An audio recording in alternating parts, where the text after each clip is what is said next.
So I just watched Home Movie, a 2008 found footage horror film directed by Christopher Denham, who, from his Wikipedia page, is probably better known as an actor, and distributed by Independent Film Channel Films.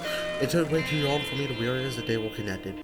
Granted, it doesn't help that the film division has never changed their logo since they opened, and the channel has gone through 2 logo changes since then, but I digress. The film stars Kathy McCain, and according to her filmography, this was the last film she starred in. Don't worry, she's alive, and you'll say she's on a yacht of soap operas. And it also stars Adrian Pastor, who voiced Mr. Chase in Maya Murphy's Yaw. I am one of 4 cis people that remember that show existed, and I couldn't even tell you who the fuck that was.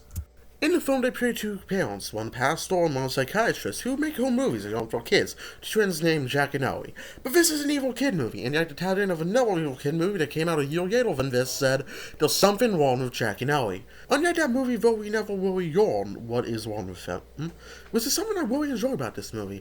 It definitely makes you fill in the blanks as to what's going on. I often the movie doesn't give you exact answers, but rather makes you decide what's going on. It gives a dose of reality over what would be just a standard evil kid movie. And the way the film is organized feels so authentic too, that for the first half an hour or so, every time something happens, it immediately cuts to another recording or point in time. And I feel like this is something that would happen if, say, your son throws a rock at you while practicing baseball, or your kid gives you a goldfish sandwich, or you find your cat are looking a bit like Graham Chapman at the end of Life of Brian. Every animal in this movie dies just to give you that one. If you don't like dead animals, don't watch this film. This movie feels incredibly natural, and I feel like it really helps add some terror to it in a way. Now, I'm not one of those who thinks that something being more realistic automatically makes it scarier. I've seen Urban Spook.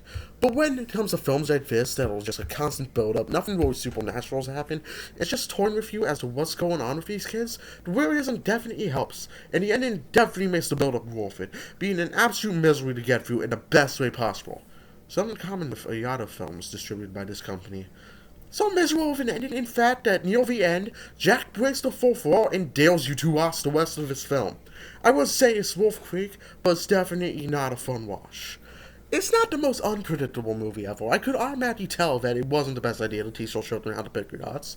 Potentially or not, that seems like a very bad idea. But I genuinely enjoyed the build of this film enough to give it a pass. And the ending isn't the only moment that is so miserable yet also so great. Such as the exorcism scene. And it's just so interesting to read into why the kids are like this. Is there something to do with the parents? Are they possessed? Is there some sort of psychological thing going on? I see any of these answers as valid, and I'm glad the movie doesn't conform any single one of them. To be honest, if they did, I feel that would be a bit exploitative. But that's just me, probably. Overall, Home Movie is an underrated, terrifying, and miserable watch in all the best ways. Would definitely recommend it if you want to feel a little bit worse but also want some great psychological and found footage horror. And I give it an 8 out of 10. Definitely a diamond in the rough. And if you want to see Home Movie, you can watch it on Subtle, where I watched it, Tubi, Roku, Stream TV, YouTube, and AMC+. This tastes funny. Oh, because it was drugged.